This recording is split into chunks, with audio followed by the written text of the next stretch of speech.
నేటి మాట లోపల లోకం వర్సెస్ కర్మ అని ధర్మదేవత చెప్తుంది అనమాట. ఏంటిది? లోకం బయట వేషం చూస్తుంది, కర్మనేమో లోపల నిజాన్ని చూస్తుంది. లోకం నవ్వు చూసి హ్యాపీ ఉంటుంది, కర్మనేమో ఆ నవ్వు వెనుక ఉన్న బాధను లెక్క పెడుతుంది. మనలో ఉంటుంది కదా మన కర్మ. లోకం నటనకు మోసపోతుంది, కర్మ నియంతను జడ్జి చేస్తుంది, అంటే ఉద్దేశాన్ని జడ్జి చేస్తుంది. లోకము క్షమిస్తుంది, మర్చిపోతుంది, కానీ కర్మ క్షమించదు, మర్చిపోదు.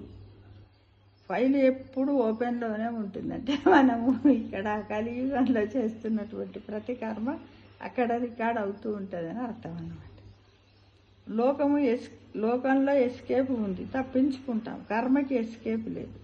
ఆలస్యం అవుతుందేమో కానీ ఫలితం తప్పదు. అంటే కర్మ ఫలితాన్ని మనము తప్పకుండా భరించాల్సిందే అని అన్నమాట. అంటే లోకంలో అంటే లోకం అంటే ఇప్పుడు మనం నివసిస్తున్నటువంటి లోకంలో ఎలా ఉంటాం, పోయిన తర్వాత మన లోకం వేరే ఉంటుంది. ఇహలోకం, అక్కడ పరలోకంలో మన సంగతి అన్నమాట. కర్మణ్యే వ్యాధికరస్తే మా ఫలేష కథాచన.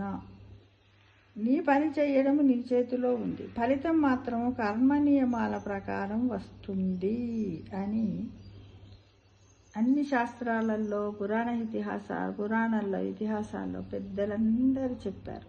అవునా కాదా చెప్పండి మిత్రమా? అవును కదా. అలానే జరుగుతూ ఉంటుంది. మరి అందుకే మనం ఏం చేయాలి? నిత్యకర్మలన్నీ కూడా ధర్మయుక్తంగా మనస్సాక్షిగా మంచి పనులే చెయ్యాలి, చెడు పనులకు దూరంగా ఉండాలి, అందరికీ సహాయం చెయ్యాలి. ఎందుకంటే మనం అనుకోవాలి, ఒక్క కర్మ తప్పు చేసాం అనుకో, అక్కడ మన రికార్డ్ అయింది, దానికి మనము అనుభవించాల్సిందే అనుకుంటూ మనము మరణ చేసుకున్నట్టయితే మర్చిపోకుండా అన్ని మంచి కర్మలే చేస్తామనేది నా ఉద్దేశం మిత్రమా. దీన్ని మర్చిపోకూడదు.